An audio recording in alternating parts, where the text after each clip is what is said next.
I'm going to start with some excerpts of the book Deadly Sacrifice. Turk's impression of Venue Park was a sprawling place of trees, bushes and grasses that would have attracted a lot of families during the summer. In the winter, it was dead, except for people walking with their dogs and brave teenagers trying to make out in the icy weather. Today it was alive with police and flashing lights. She and Philip approached a uniformed officer manning the gate that barred the park. Philip showed his card and the constable nodded. "It's right in the middle, sir.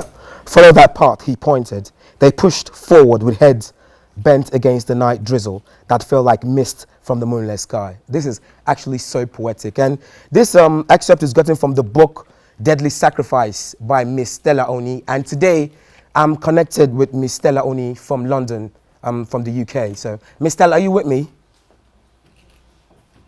How are you, Emeka? Miss Stella, are you with me? How are you? I am. All right. I loved your book. It's so lovely. It's so nice. I want to ask you a few questions. What inspired you to write the novel Deadly Sacrifice? Okay. Deadly Sacrifice, the idea actually came from me wanting to write a crime fiction novel.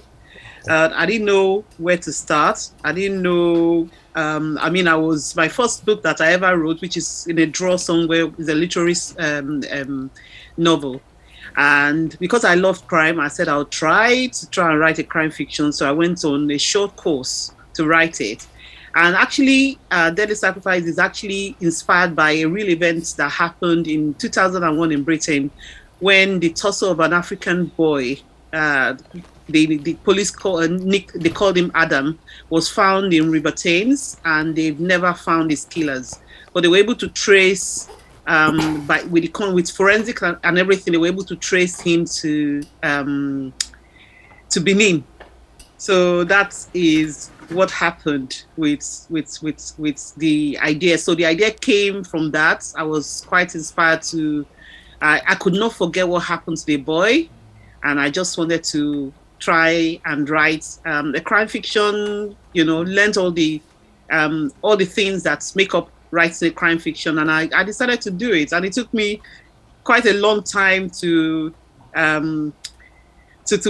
get it published, but finally it got published by an indie press called Jacaranda Books, who are incredible. They've got very good quality books on their catalog, and I was quite pleased that they published me. They decided they wanted to publish 20 Black authors in 2020, the pandemic.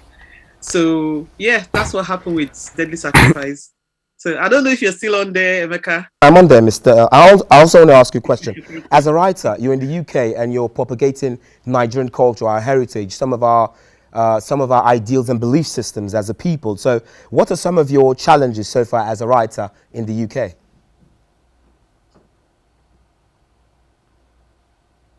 We have in the UK is in we're a community, so we are full of many communities, Black community, and then within that community you have different ethnicities.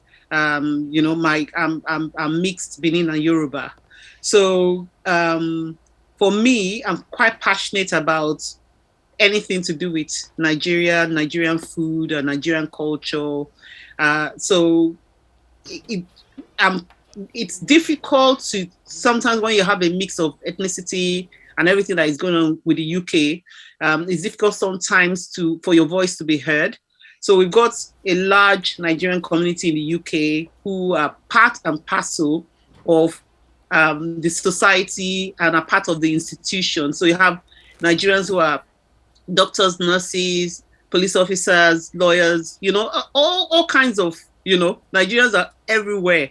So, but I am passionate about having the Nigerian voice heard, the female voice heard, and Deadly Sacrifice, my main lead protagonist, lead character, Toksade, yeah, is somebody that I wanted to see out there because she's in the system, but she's not seen or heard. So I wanted someone to hear her and see her. So she's a proper, Nigerian woman, African woman, British, she's British Nigerian, and with all the challenges that come with being who you are, really, of life, human being, So I just wanted that voice to be heard, and I continue to be passionate about that. Okay, please tell us where we could get your novels and your social media handle. Tell Nigerians where they can get your books in the UK, in Nigeria, and tell us your social media handles. Yeah, so you can get Deadly Sacrifice on Amazon. It's not in Nigeria yet. We're still working on distribution in Nigeria, but you can go on Amazon and you can actually get your copies from Amazon. In terms of social media handle, I'm Stella Oni, the writer. On most platforms is Stella Oni, the writer. So on Instagram is Stella Oni, the writer. On my blog, Stella Oni, the writer. Facebook is S Oni, so S Oni, the writer. And on other platforms as well, Twitter, S Oni, the writer. Okay. So thank you very much, Emeka, for having me. I So really much. We appreciate you so enjoyed much for being coming on here. the program. Yes. So I think I'm quite privileged also to have this copy of my own book, Deadly Sacrifice. It's not in Nigeria at the moment. So it talks about a lot of things, about crime detection, about how to mount surveillance, about security. So in Nigeria, we have insecurity purposes. So novels like this can brew us toward of having good security motives. My beautiful audience and my lovely viewers around the world, I hope you've enjoyed watching your Poetic Interlude on the Weekend Show. I want to shout out to my lovely guest, Mr. Stella, my lovely producer, Andy Madiki, my lovely director, Mr. Emmanuel Balago, all my lovely friends on the Weekend Show. Don't go anywhere, stay tuned because we have more coming up for you on the Weekend Show.